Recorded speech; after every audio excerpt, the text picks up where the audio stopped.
जिला गाजियाबाद की सनसनी खबर देखने के लिए चैनल को लाइक, शेयर और सब्सक्राइब करें। गाजियाबाद में आज यूपी के मुख्यमंत्री योगी आदित्यनाथ दौरे पर पहुंचे। गाजियाबाद के घंटाघर रामलीला मैदान में 757 करोड़ की 111 परियोजनाओं का किया लोकार्पण और शिलान्यास, लोगों को किया संबोधित। मुख्यमंत्री योगी आदित्यनाथ ने युवाओं को टैबलेट और स्मार्टफोन भी वितरित किए। वहीं युवाओं के रोजगार के लिए आयोजित रोजगार मेले में चयनित युवाओं को नियुक्ति पत्र भी दिए गए। 2 लड़कों की जोड़ी ने लूटने का काम किया। दोनों की जोड़ी ने अपने अपने परिवार के बारे में सोचा। यूपी में युवाओं को सरकारी नौकरी दी जा रही है। सपा सरकार में माफियाओं का बोलबाला था। सपा की सरकार में अराजकता थी। इन लोगों ने परिवार के अलावा किसी का भला नहीं किया। योगी आदित्यनाथ विपक्ष पर निशाने साधते हुए बोले, पीएम मोदी के नेतृत्व में देश विकास की राह पर है। समाजवादी पार्टी में औरंगजेब की आत्मा आ गई। केराना में हिंदुओं को पलायन करना पड़ा। पहले और आज के गाजियाबाद में बहुत अंतर है। पहले गंदगी, अराजकता और गुंडा टैक्स था। अब योगी राज में सब महिलाएं, युवा सुरक्षित हैं। बहनों और भाइयों, 2017 के पहले अगर उन सरकारों का बस चलता तो समाजवादी पार्टी की सरकार, अगर उनका बस चलता, या फिर कांग्रेस के नेतृत्व की केंद्र की सरकार 2014 के पहले देश के अंदर किस प्रकार के नजारे इन्होंने प्रस्तुत किए थे, उनके नजारे थे तो उत्तर प्रदेश सरकार की 2017 के पहले की सरकारों के कारगुजारियां भी थी।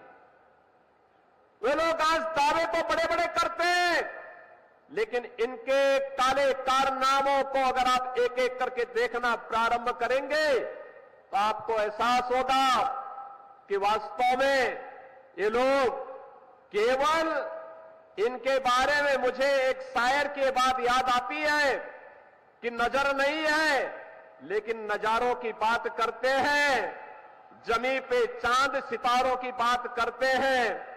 वो हाथ जोड़ के बस्ती को लूटने वाले भरी सभा में ये सुधारों की बात करते हैं। इन्होंने लूटा है। आप यूपी के अंदर ये जो 2 लड़कों की जोड़ी गुमराह करने के लिए आई है, इन्होंने लूटने के सिवाय, अपने परिवार के सिवाय किसी का कोई हित नहीं किया है, कभी नहीं किया है, कभी नहीं किया है। बहनों और भाइयों, इन लोगों को जब भी जनता जनार्दन ने शक्ति दी है तो इन्होंने उस शक्ति का दुरुपयोग किया है, वैसे ही जैसे किसी कालखंड में भस्मासुर ने किया था। आपकी ताकत से ही आपकी आस्था पर प्रहार।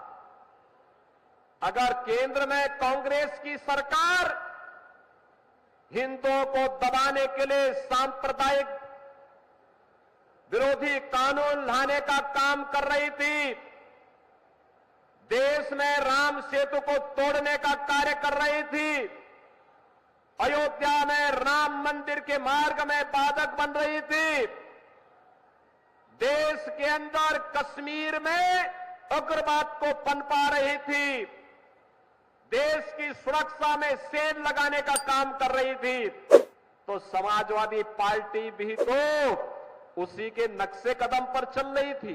जिला गाजियाबाद की सनसनी खबर देखने के लिए चैनल को लाइक, शेयर और सब्सक्राइब करें।